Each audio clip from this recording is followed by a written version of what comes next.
We're ranking all of the position groups in the NFC North today on the Locked On NFL Scouting Podcast.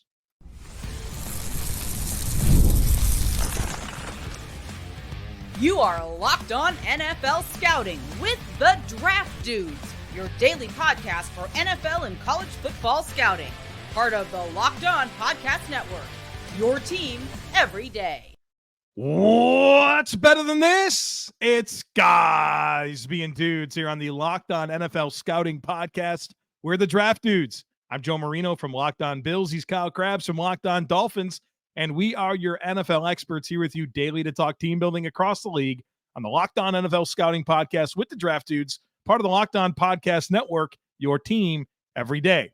Want to issue a big thank you, shout out, and welcome to our everydayers. Those of you who never miss a single episode, we appreciate y'all being here very, very much. Joe, feeling a little Rebecca Blackish today. Does that mean anything to you? No. It's Friday. You ever hear that song? No. Yeah, some teenage girl had some disproportionate amount of money to do a music video and try and like kickstart a pop career and did like the worst pop song of all time, and it was called It's Friday. Obviously it's working. We're talking about it on an NFL. No, dude, this was like 10 years ago. Oh, okay. Maybe longer than that. I wonder when the song came out now. Oh, God. But when we're done, I'm going to challenge you and everybody who's listening, if you're not familiar with Rebecca Black, to commit 60 seconds of your eardrums to this song so that you can understand just how bad it was. But it was a song that was so bad that like everybody knew it. Released in 2011. So it's been 13 years. Okay. She's like singing about like sitting in the back seat, driving to school with my friends. Oh, bad. Yeah. Yeah. But somehow, some way, 13 years later, on a Friday in the year 2024. Here, we're going to get into the tier maker, and I know Packers fans are very impatient because they've never watched this before, and they hate when we spend a few minutes having fun at the top of the show. Yeah. I'm going to read the first verse, the lyrics. Okay. Of Rebecca Black's Friday for you, right, Joe, so that you. And I'm a big lyrics guy, so this. Ooh, hoo, yeah, yeah, yeah, yeah, yeah, yeah, yeah. That's 7 a.m. waking up in the morning. Got to be fresh. Got to go downstairs. Got to have my bowl. Got to have cereal. Seeing everything. The time is going, ticking on and on. Everybody's rushing. Got to get down to the bus stop. Got to catch my bus. I see my friends. Kicking in the front seat, kicking in the back seat. Got to make up my mind. Which seat can I take? And then it goes into the chorus. It's Friday. Got to get down on Friday. You said that you were feeling like this song? It's Friday. Fans of the NFC North, welcome to the podcast. We are here to. I'm sorry.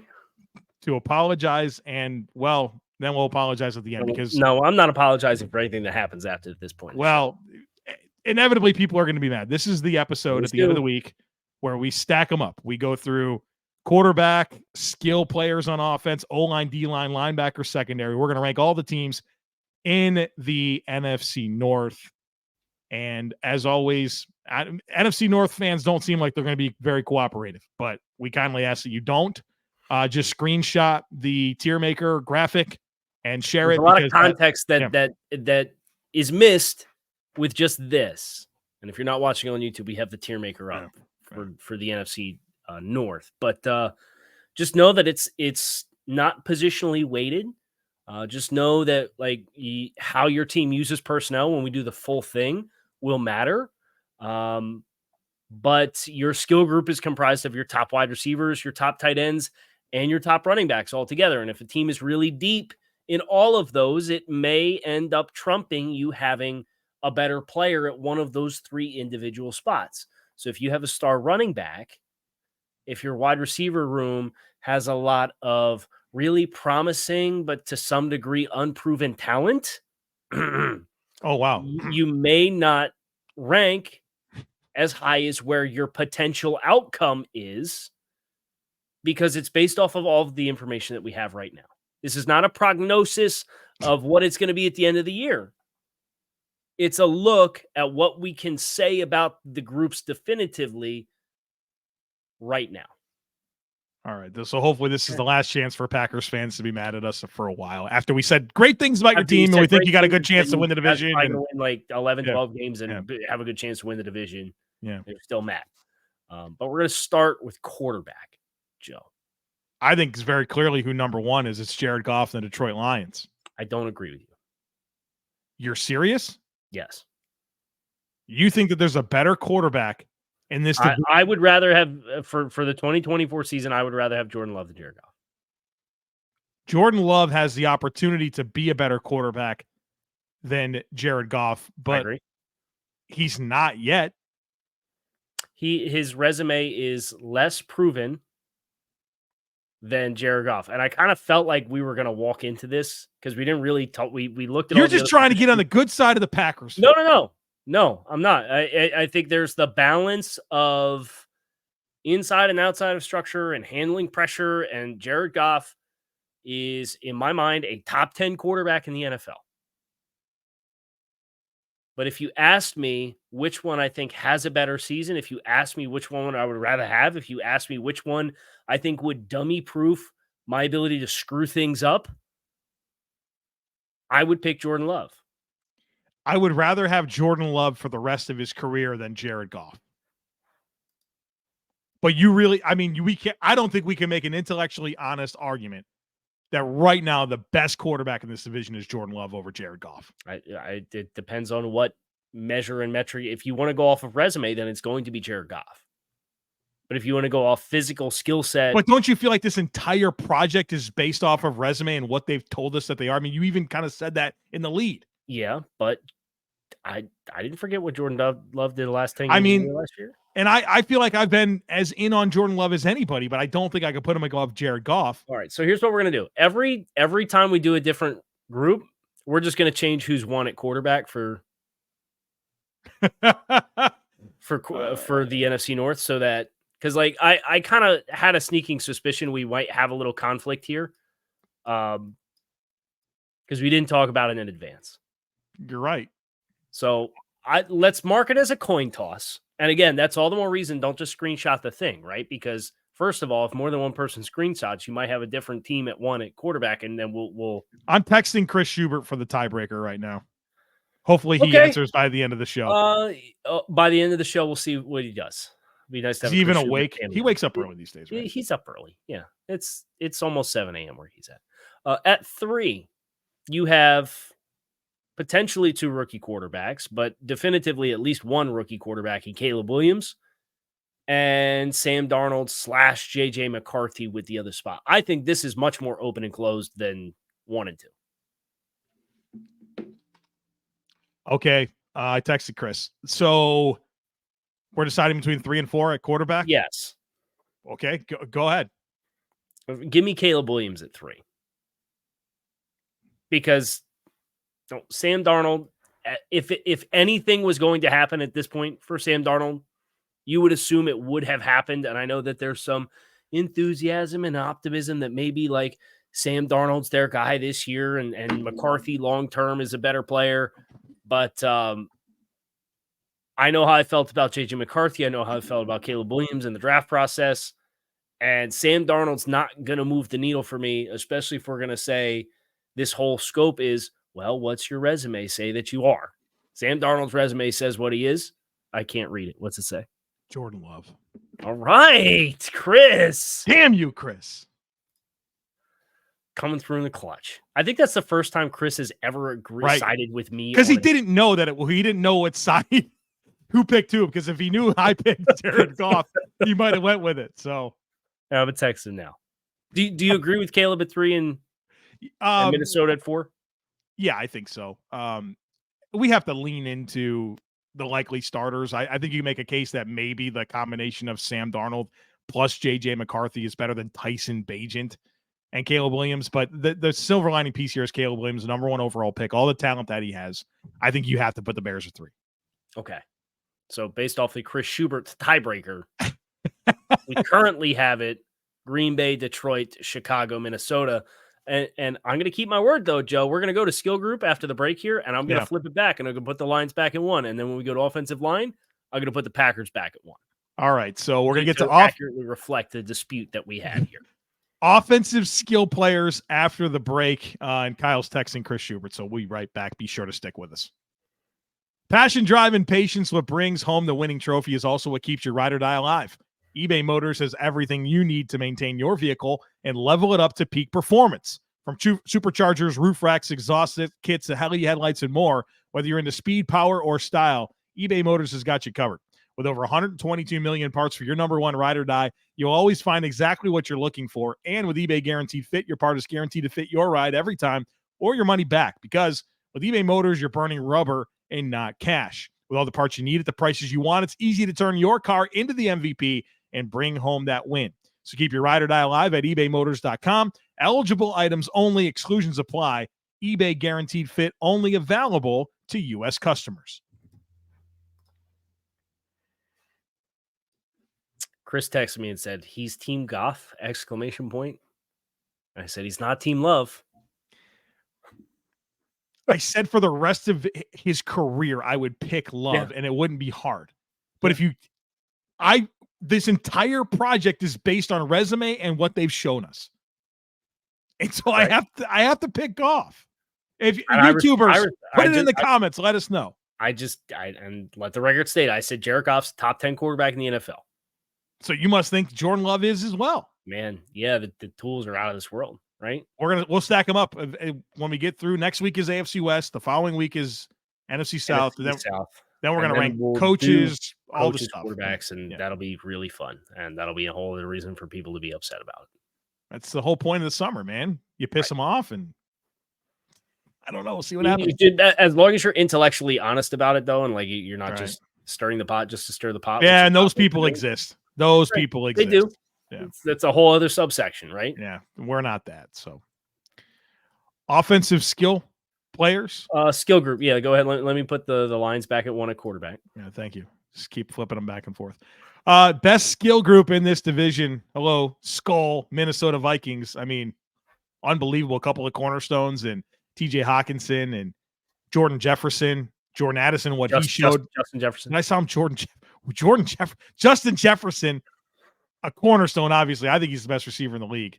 I would take him over anybody else for the rest of their career, right? yeah. I'd take him this year and for the rest of their career. How's that? Jordan Addison's a good-looking player. Aaron Jones at running back. That's a nice ad for them, man. Yes. I know we talked about the fit in the scheme a little bit, but I don't think that element, like, he's still got something left in the tank. The challenge is going to just not be tapping it out too early. Yeah. Vikings.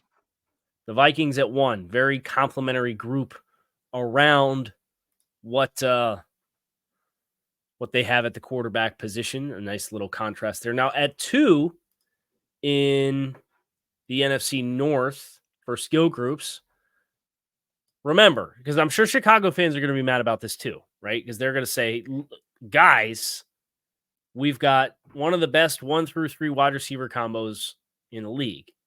And I understand we need to see what a Rome Odunze looks like in the NFL. We're both high on Rome Odunze. And the combo of Keenan Allen and DJ Moore is one of the best wide receiver duos in the league. But Detroit has Amon-Ra St. Brown, who's in the same stratosphere as a cornerstone as a player, wide receiver. We like their tight end situation better with what they have with Sam Laporta, who came off of a 800-plus receiving yard season and 10 touchdowns last year. Their running back situation with Jahmyr Gibbs, with how electric he was, and they have another capable back. They have multiple starting caliber backs. All of that adds up to the sum of the entirety of the skill group. There's no question if you were just stacking wide receivers, you would have the Bears in front of the Lions. But it's the entirety of the skill group, and that's why we plead you not to take the out-of-context look at how we rank the players, because Detroit's entirety of their group, I think, has a lot to offer. So the Lions at 2, the Bears at 3.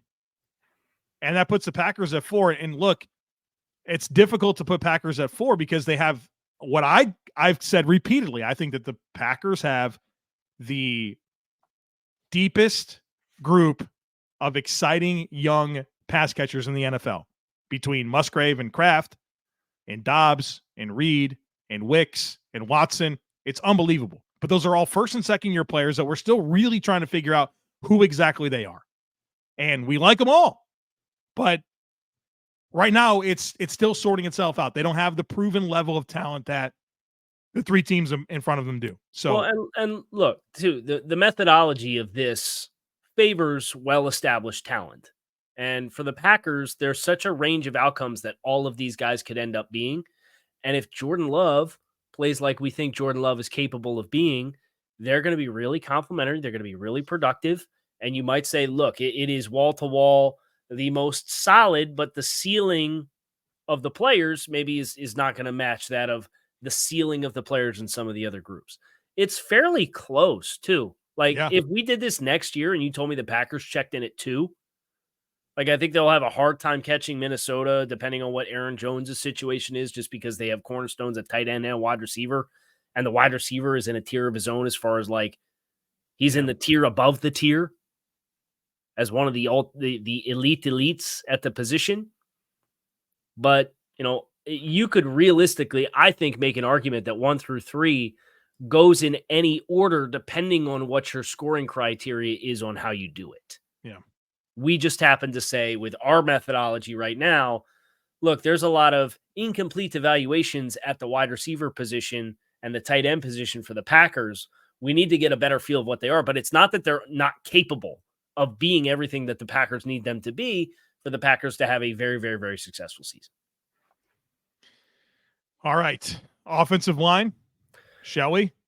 Yeah. This not hard at number 1. It's the Lions. Right. Like a lot of this was hard. This wasn't. The Lions are loaded with a cornerstone in Frank Ragnow at center, a cornerstone at right tackle in Penei Sewell. And that's a tier above the tier type of player too. Like an elite of elites. Oh, by the way, Taylor Decker at left tackle and Graham Glasgow and Kevin Zeitler on the interior. I mean, that starting 5s is probably about as good as it gets in the NFL. Like, could their depth be better? Yeah, but that starting 5 is inarguably the best in this division.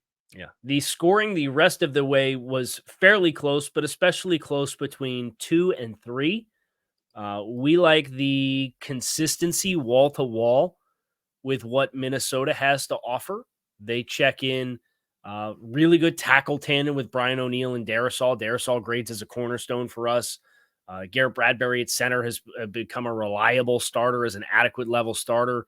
Our questions for them are at guard, but we do grade these positions and we weight the offensive line based on positional value, right? So tackles, if you're good at tackle, if you have comparable questions amongst your starting 5, and then you're like your primary depth player is a swing tackle and an interior player, if your questions lie at tackle, it leaves you behind a little bit as compared to a team that has questions at guard because of the positional value of tackles.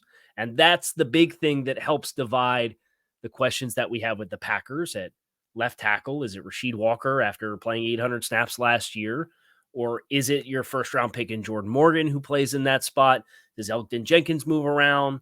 Where does Zach Tom ultimately end up playing? It's just the kind of the figuring out what the combination of 5 looks like is the primary question for the Packers, where the question for the Vikings is, hey, how good can your guards be?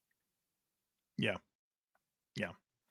Bears at number 4. And I think the exciting thing about the Bears is all of the room for upward mobility that this group has. I mean, literally the tackle tandem of Braxton Jones and Darnell Wright. I mean, those guys could easily take a step, elevate into a different bucket, and really improve the scoring here. We really like Tevin Jenkins. We're already grading him as a quality starter. I think probably what hurts this team is Nate Davis and his performance last year at right guard. We need to see him kind of back to the Tennessee version of Nate Davis, and that's really going to bump him up. But obviously, we also think highly of Ryan Bates coming in at center to provide much more stability at that position. So I think in some ways you can look at the Bears offensive line kind of like the Packers skill group and recognize that there's a lot of upward mobility, and that while it's last in the division, it's not relative to the league, a position group that it's not a you have a lot of group. concerns about. Right. It's Yeah. a good group. Yeah. A lot of good young players. So we'll take a break, come back. Yeah, and let's do all the defense defense side of the ball. We'll do it all in segment 3. So be sure to stick with us.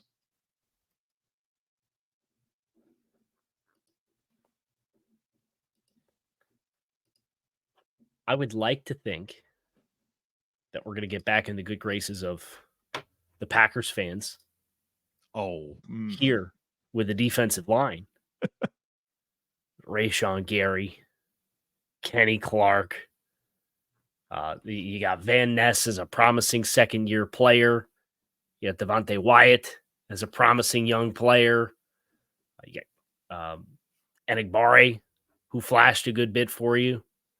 This is a group that has a lot of explosive and physical talent.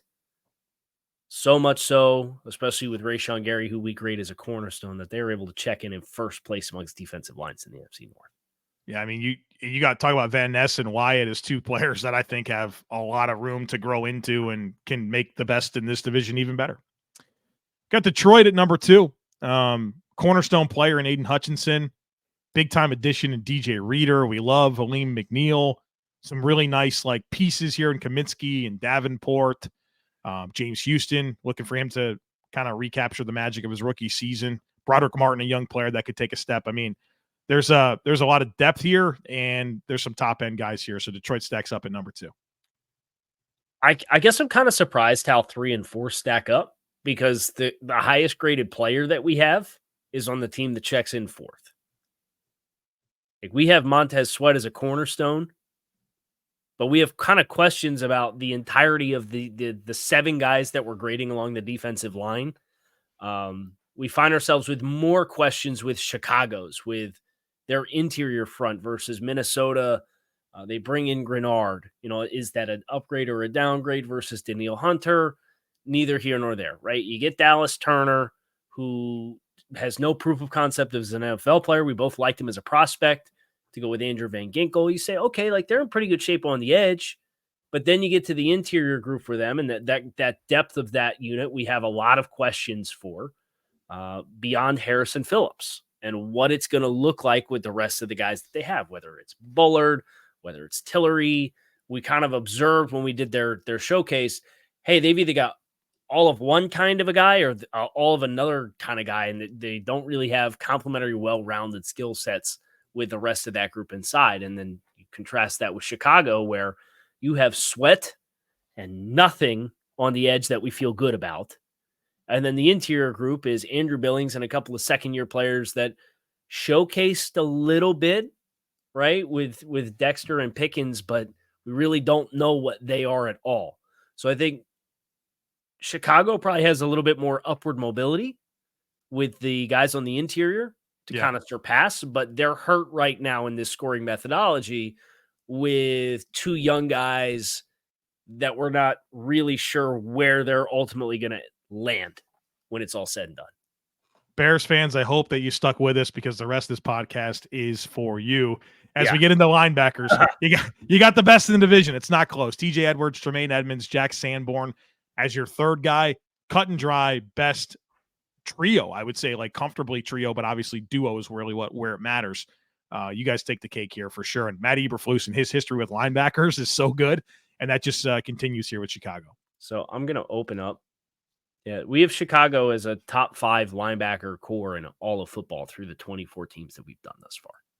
It's good. So, and spoiler alert, the secondary looks pretty good too, as you've already alluded to, Joe. So that.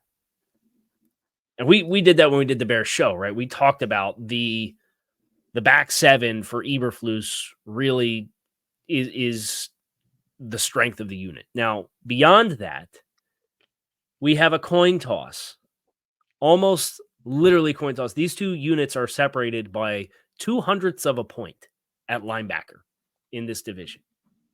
But they do not get into the stratosphere of what you have with the Chicago Bears. We have the Detroit Lions at number 2, courtesy of Alex Anzalone, and then Jack Campbell as a second-year player who They invested very highly in, they thought very highly in.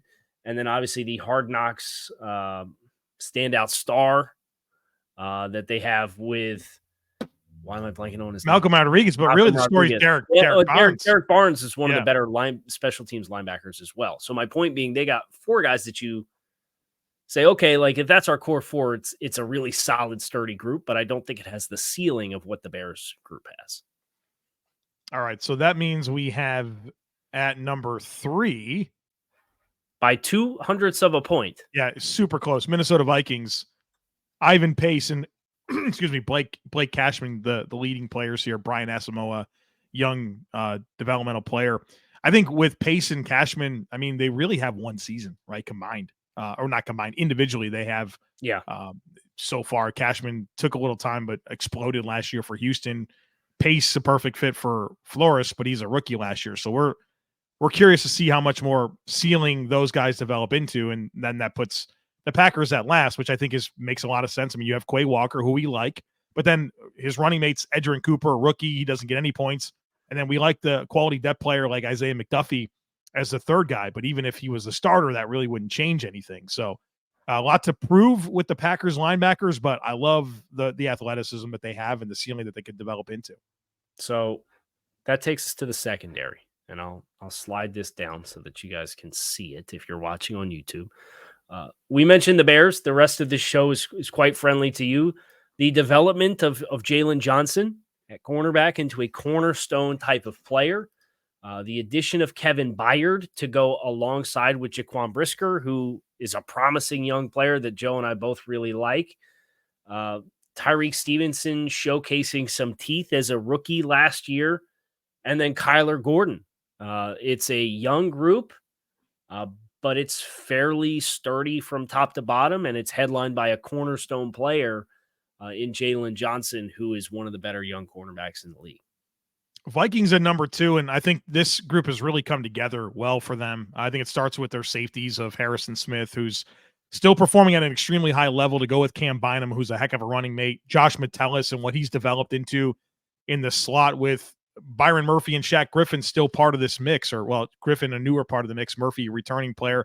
And then some of those guys that have been developing, like in a Caleb Evans and a Jay Ward and an Andrew Booth, those now become depth players for you, and that's a much better spot. And they still have Mekhi Blackman, who looks like a good young corner. So they've got a good mix of vets and developing young players.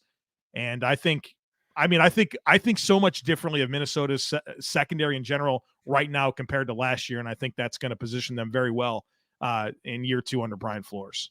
Yeah. We have the Packers at 3 and then the Lions at 4. The Packers, Jaire Alexander didn't have his best season last year, but we still have him graded as a cornerstone. Full transparency, you guys have 2 of your top 3 safeties are rookies, right? Yeah. So no points.